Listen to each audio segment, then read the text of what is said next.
नमस्कार, स्वागत है आपका कुंवर क्लासेस में। आज हम लेके आए हैं जीव विज्ञान बायोलॉजी। तो सबसे पहले जानते हैं बायोलॉजी शब्द की उत्पत्ति कैसे हुई है। बायोलॉजी शब्द की उत्पत्ति ग्रीक भाषा के दो शब्द हैं, बायोस और लोगोस। बायोस का अर्थ होता है इसमें लाइफ एंड लोगोस का अर्थ होता है study. Overall study of life is called biology. जहां पर क्या है जीवन का अध्ययन किया जाता है वह कहलाता है हमारा जीव विज्ञान। अर्थात विज्ञान की वह शाखा जिसमें जीवन का क्रमबद्ध तरीके से अध्ययन किया जाता है, तरीके से अध्ययन किया जाता है, जीव विज्ञान कहलाती है।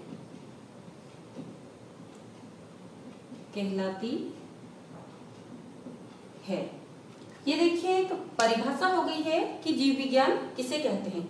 अब यहाँ पर एक बात आई, जीवन, एक शब्द हमने यहाँ पे ले लिया जीवन। तो सबसे पहले तो जानते हैं कि जीवन है किसमें। देखिए जीवन क्या होता है, ये या तो प्लांट्स में होता है या फिर एनिमल्स में होता है। किसमें, या तो ये होगा आपकी वनस्पति, मतलब जितने भी पेड़ पौधे हैं उनमें जीवन होता है, और जितने भी प्राणी हैं वे सारे के सारे क्या हैं, जीवित हैं। तो इसी के आधार पर क्या है, इसकी दो शाखाएं बन जाती हैं। जहां पर प्लांट्स में अध्ययन किया जाता है उसको बोल दिया जाता है वनस्पति विज्ञान, या इसको बोल देंगे बॉटनी। और जहां पर प्राणियों का अध्ययन किया जाता है इसको बोल देते हैं हम जंतु विज्ञान। इसका अर्थ हो जाता है जूलॉजी। ये हो गई हमारी जीव विज्ञान की दो शाखाएं।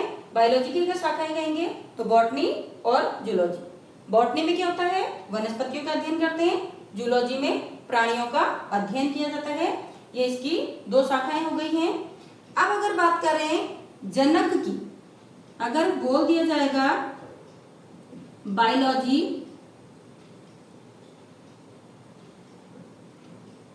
शब्द का प्रयोग जानते हैं पहले। बायोलॉजी शब्द का सबसे पहले प्रयोग किसने किया था, तो यहाँ पर दो वैज्ञानिकों का नाम लिया जाता है, लेमार्क और ट्रेविरेनस। लेमार्क थे फ्रांस के और ट्रेविरेनस जर्मनी के। इन्होंने जो अध्ययन किया था सबसे पहले, या बायोलॉजी शब्द का सबसे पहले प्रयोग किया था, ये किया था 1802 में। ये है शब्द का प्रयोग। इसके बाद बात आती है कि जनक कौन है, बायोलॉजी के जनक कौन है, वनस्पति विज्ञान के जनक कौन है, जंतु विज्ञान के जनक कौन है।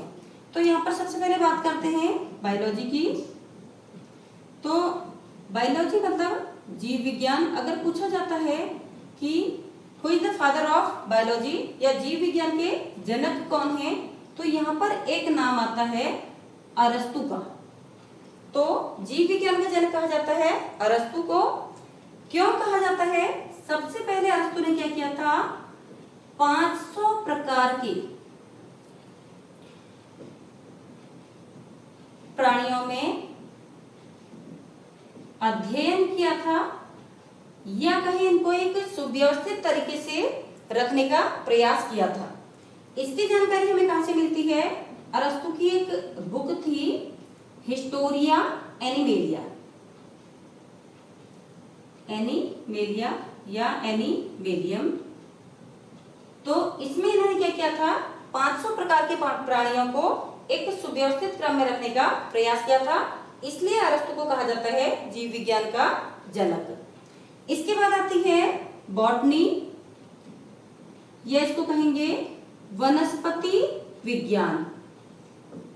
अगर यहाँ पर पूछा जाता है कि वनस्पति विज्ञान के जनक कौन है, तो यहाँ पर जो अगला नाम आता है ये है थियोफ्रेस्टस। थियोफ्रेस्टस ने क्या किया था?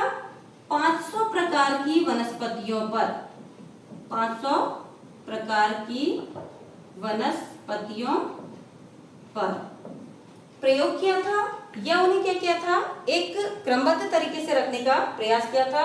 उनका स्वभाव, उनकी रचना, उनका विकास, उनका उद्भव, इन सबको अरेंज किया था। इसलिए थियोफ्रेस्टस को कहा जाता है वनस्पति विज्ञान का जनक या फादर ऑफ बॉटनी। इसके बाद आती है बात जूलॉजी की, जंतु विज्ञान। अगर यहाँ कहा जाएगा कि जंतु विज्ञान के जनक कौन है, तो यहाँ पर भी नाम आएगा अरस्तु का ही। तीनों चीजें क्लियर हो गई। अगर पूछा जाता है कि who is the father of biology, तो आंसर होगा अरस्तु। Who is the father of botany, Theophrastus. Who is the father of zoology, अरस्तु। ये क्या है? जनक हमने आपको बता दिए हैं। इसके बाद देखिए, अगर हम प्रयोग के आधार पर जीव विज्ञान का वर्गीकरण कहें, तो वहां पर होगा आपके दो प्रकार से। तो इसको देख लेते हैं। प्रयोग के आधार पर, प्रयोग के आधार पर वर्गीकरण। तो देखिए, प्रयोग के आधार पर जो वर्गीकरण होगा ये दो प्रकार से होता है। एक होती है मौलिक जीव विज्ञान, जिसको हम कह देंगे बेसिक बायोलॉजी, और दूसरा आता है आपका अनुप्रयोगिक जीव विज्ञान। अनुप्रयोगिक जीव विज्ञान मतलब क्या है? Applied biology. एप्लाइड बायोलॉजी, ये जो दो प्रकार से हमने वर्गीकरण किया है, इससे प्रयोग के आधार पर है। बेसिक बायोलॉजी में क्या होता है? जो बेसिक स्टडी की जाती है, इसके फिर से अगर पार्ट्स करें तो 3 पार्ट्स में डिवाइड हो जाएगा। ये है बॉटनी, जूलॉजी एंड माइक्रोबायोलॉजी,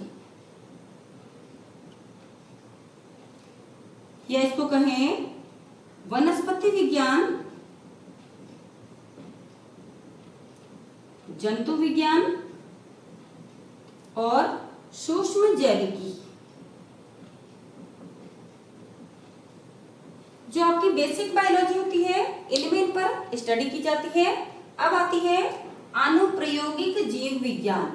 अनुप्रयोगिक मतलब क्या होता है? जहां पर मानव के हित के लिए इनका प्रयोग किया जाता है।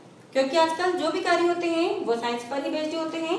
लिख लेते हैं यहाँ पर मानव के हित में। तो जहां पर मानव के हित में इसका प्रयोग किया जाता है वो आ जाती है हमारी एप्लाइड बायोलॉजी या अनुप्रयोगिक जीव विज्ञान। इसमें देखिए क्या क्या आता है।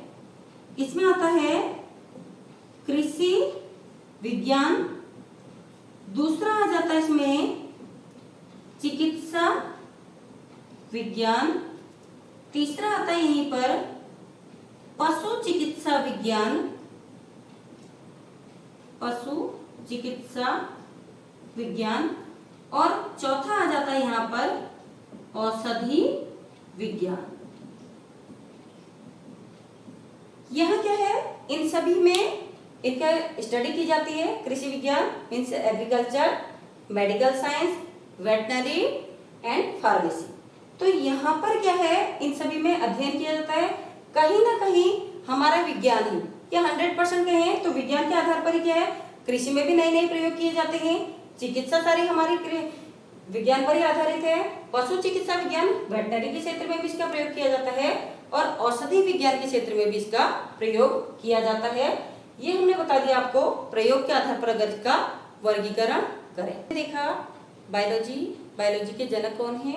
Botany, zoology. अब ऐसी जीव विज्ञान की और भी बहुत सारी शाखाएं हैं, और इन शाखाओं के जनक अक्सर एग्जाम में पूछ लिए जाते हैं। तो यहाँ पर देख लेते हैं।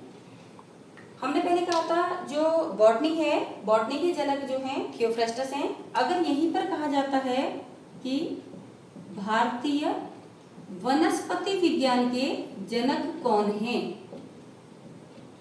तो यहां आ जाएंगे विलियम रॉक्सबर्ग। विलियम रॉक्सबर्ग ये क्या है? भारतीय वनस्पति विज्ञान के जनक हैं। इसके बाद आती है जीवाश्मिकी। जीवाश्मिकी को बोला जाता है पैलियोंटोलॉजी।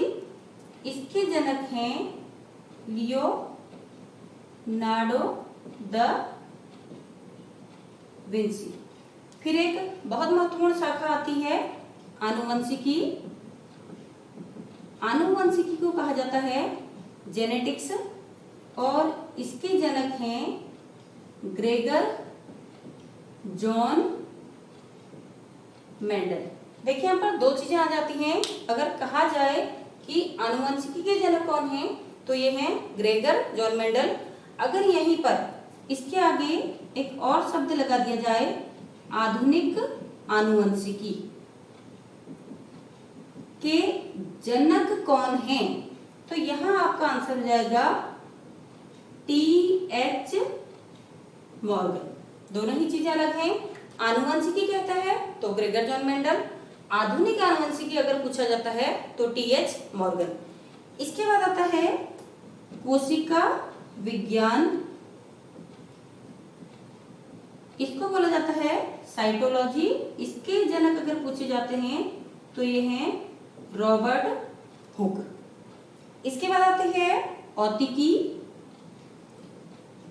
औतिकी को बोला जाता है हिस्टोलॉजी। इसमें अध्ययन किया जाता है ऊतकों का। इसके जो जनक हैं ये हैं मार्सेलो मेलपीगी। इसके बाद उत्परिवर्तन। उत्परिवर्तन को कहा जाता है म्यूटेशन। इसके जनक हैं ह्यूगो डी ब्रीज। ये भी एक महत्वपूर्ण शाखा है, बहुत बार एग्जाम में ये पूछी जाती है। इसके बाद आता है जीवाणु विज्ञान। जीवाणु विज्ञान को बोला जाता है बैक्टीरियोलॉजी और इसके जनक हैं ल्यूवेनहॉक।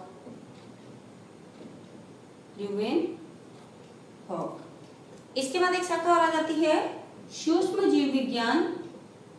सूक्ष्म जीव विज्ञान इसके जनक हैं लुई पास्चर। ये क्या है? जीव विज्ञान की कुछ महत्वपूर्ण शाखाएं हैं और ये इनके जनक हैं जो अक्सर परीक्षाओं में पूछे जाते हैं। तो आप इनको पढ़िए भी और इनको लिखते भी रहिए।